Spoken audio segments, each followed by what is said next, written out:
سے اولا آلہ ہمارا نبی، سب سے اولا آلہ ہمارا نبی، سب سے والا ہمارا نبی، اپنے مولا کا پیارا ہمارا نبی۔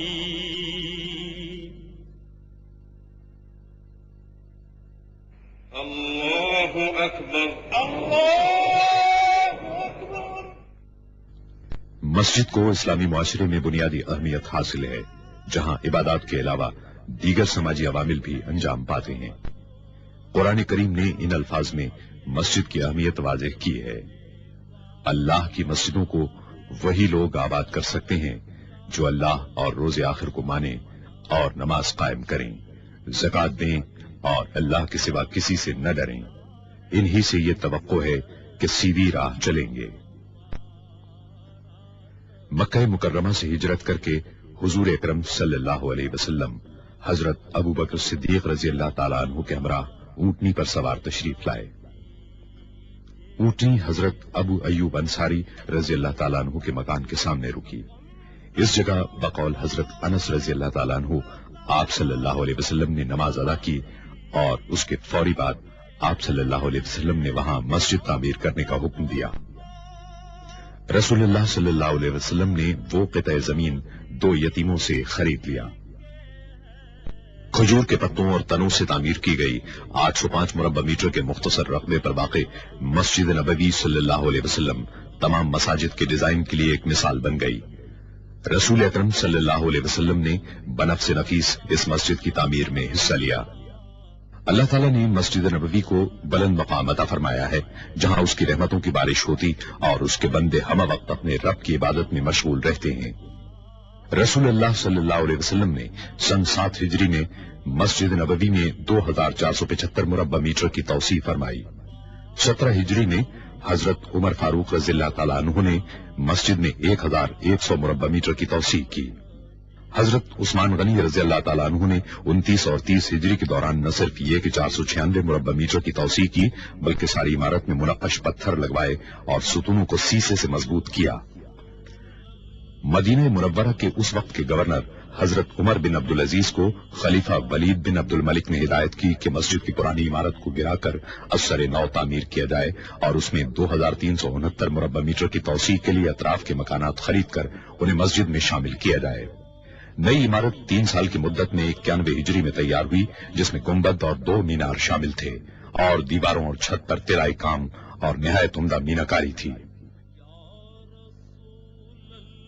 161 ہجری میں خلیفہ محمد بن منصور عرف مہدی نے مسجد کو 2450 مربع میٹر کی وسعت دی اور پوری عمارت کو نقش و نگار سے آراستہ کیا۔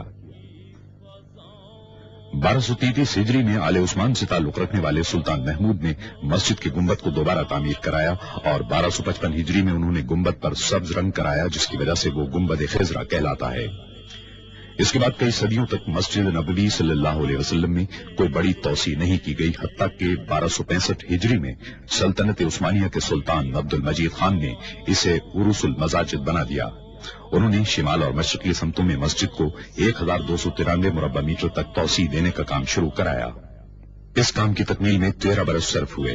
مسجد حرام کے بعد مسجد نبوی صلی اللہ علیہ وسلم تمام مسلمانوں کے لیے دوسری مقدس ترین مسجد ہے، جہاں وہ دنیا کے کونے کونے سے زیارت اور عبادت کے لیے حاضر ہوتے ہیں۔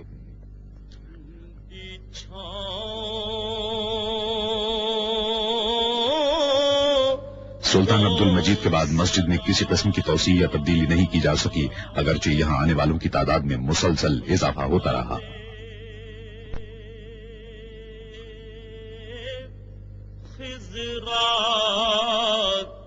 لوگوں کی بڑھتی ہوئی تعداد کے پیش نظر شاہ عبدالعزیز السعود نے 1368 ہجری میں مسجد نبوی صلی اللہ علیہ وسلم میں توسیع کا فرمان جاری کیا۔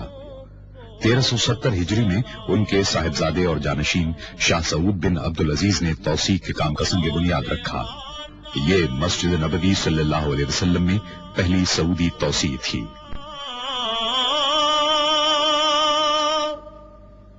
जो तवाफ़े रोज़ाए अक़दस करे,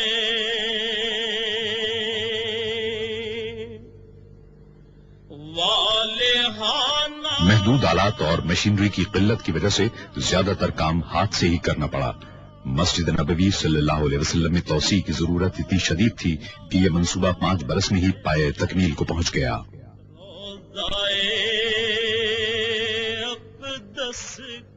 इस तौसीह से तुर्की के उस्मानी दौर की मस्जिद का रकबा दुगना हो गया और मस्जिद नबवी सल्लल्लाहु अलैहि वसल्लम में तब्दीलियों के एक जामे अमल का आगाज हुआ। वजद करती उन हवाओं को सलाम। फजाई सफर का सिलसिला शुरू होने के बाद से आज़मीन हज और उम्र करने वालों की तादाद में तेजी से इजाफा शुरू हुआ। 1375 हिजरी में आज़मीन हज की तादाद 1 लाख थी, जो 1390 हिजरी में 10 लाख हुई और उसके बाद के अशरे में 20 लाख तक जा पहुंची। बाज़ माहिरीन की पेशगोई है कि आइंदा अशरे में आज़मीन हज की तादाद 50 लाख हो जाएगी।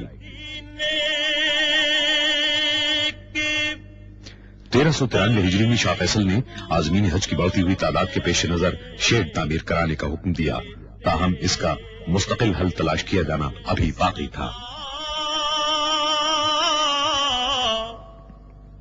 जो मदीने के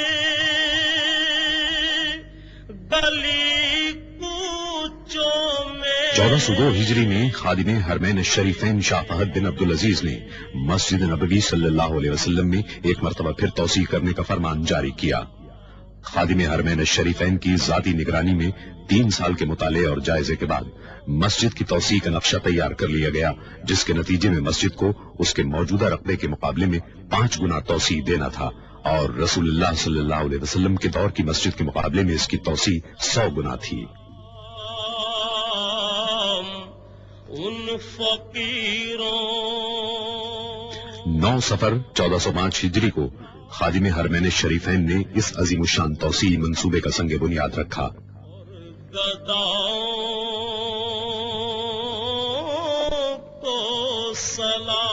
शाह फहद ने मंसूबे की तकमील की मुद्दत 6 साल मुकर्रर की। इसमें बेहतरीन तामीराती सामान और जदीद तरीन तामीराती तरीकों के इस्तेमाल का फैसला किया गया। खादिम हरमैन शरीफैन की ख्वाहिश थी कि एक ऐसा मरकज तैयार किया जाए जहां इबादत गुजारों और शहरियों को बेहतरीन सहूलतें और खिदमात फराहम की जा सकें। चुनाचे एक मास्टर प्लान तैयार किया गया, जिसमें रसूलुल्लाह सल्लल्लाहु अलैहि वसल्लम के दौर के पूरे मदीना मुनव्वरा को मस्जिद में शामिल कर लिया गया। सुबह और शामों को सलाम।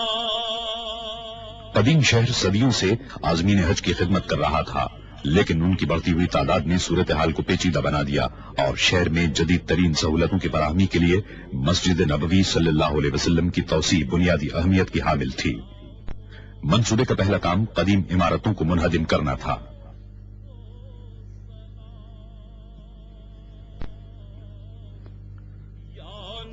मुनहदिम करने का तमाम काम धमाका खेज मवाद के इस्तेमाल के बगैर ही मुकम्मल कर लिया गया।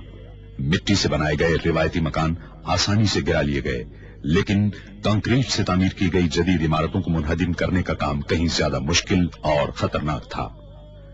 इसका हल इंजीनियरों ने यह निकाला कि ऐसी इमारतों की बुनियादों को एक खास हद तक कमजोर कर दिया जाए, जिसके बाद उन्हें गिराना मुश्किल नहीं रहा।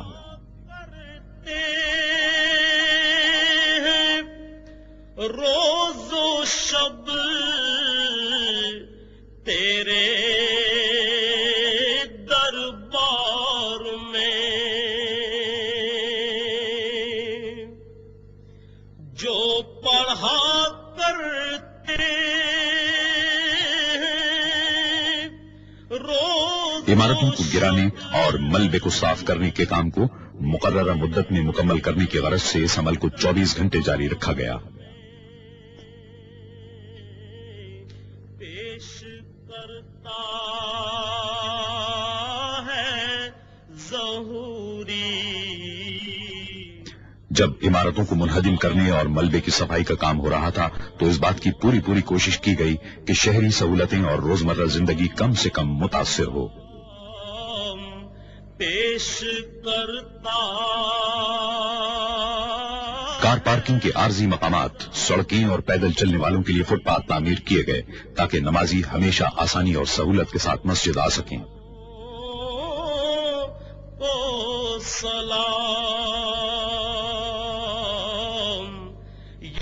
तामीराती काम के तमाम मरहलों में यह अम्र बदस्तूर एक रहनुमा उसूल रहा। दर की फज़ाओं को सलाम।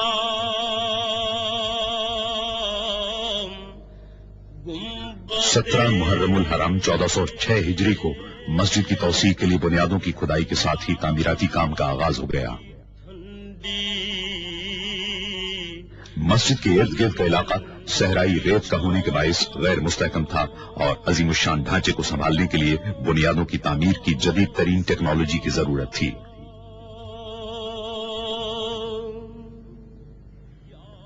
इमारत की बुनियादों में वजन को बर्दाश्त करने वाले 8525 मजबूत तरीन पाइपों के इस्तेमाल का फैसला किया गया। सहराई जमीन की खुदाई बेहद दुश्वार थी। बाज़ औक़ात ठोस पथरीली जमीन तक पहुंचने के लिए 54 मीटर तक खुदाई करना पड़ी। तामीराती इंजीनियरों और सर्वे करने वालों ने पूरी मंसूबाबंदी और यकसुई के साथ इस काम को अंजाम दिया। जो पढ़ा करते हैं। खुदाई के काम के पहले मरहले में फौलादी केसिंग को जमीन के अंदर डाला गया। तेरे दरबार में जो पढ़ा करते हैं रोज़ो शब। शाफ्ट जो ही अंदर पहुंची, देव हैकल मशीनों से खुदाई का अमल शुरू हो गया। काम के इस मरहले में जमीन की ठोस तह में कीमियाई मादे बड़ी मिकदार में डाले गए। करता है ज़हूरी उन सलामों को सलाम पेश कर। मस्जिद की पायदारी के सिलसिले में कामयाबी के हुसूल के लिए बड़ी तादाद में भारी मशीनों का इस्तेमाल किया गया। इस अमल के दौरान इंजीनियर जमीन की तह के नमूनों का मुआयना करते रहे ताकि असल चट्टानों तक पहुंचने के अमल को यकीनी बनाया जा सके। वो मकामात जहां भारी साख्तों, मिसाल के तौर पर नए मीनारों की जरूरत थी, वहां झटके बर्दाश्त करने वाले जैकेटों के अलावा फौलाद की केसिंग भी इस्तेमाल की गई। फौलाद की केसिंग की अंदरूनी और बैरूनी जगहों पर कीमियाई मादे डाले गए ताकि नई इमारत को हर किस्म के मायब से महफूज रखा जा सके।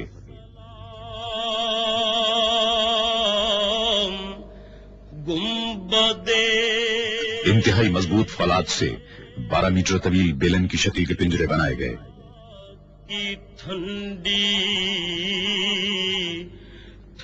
असल पोजीशन को संभालने की गरज से इन पिंजरों को कंक्रीट की मदद से नस्ब किया गया।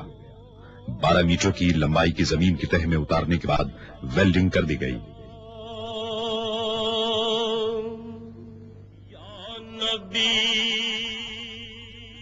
करीब ही वाक़े एक प्लांट में 1 लाख मुकब मीटर का कंक्रीट तैयार करने का अमल जारी था। तौसी मंसूबे के दौरान हर मरहले की मुनासिब अंदाज में रहनुमाई की गई।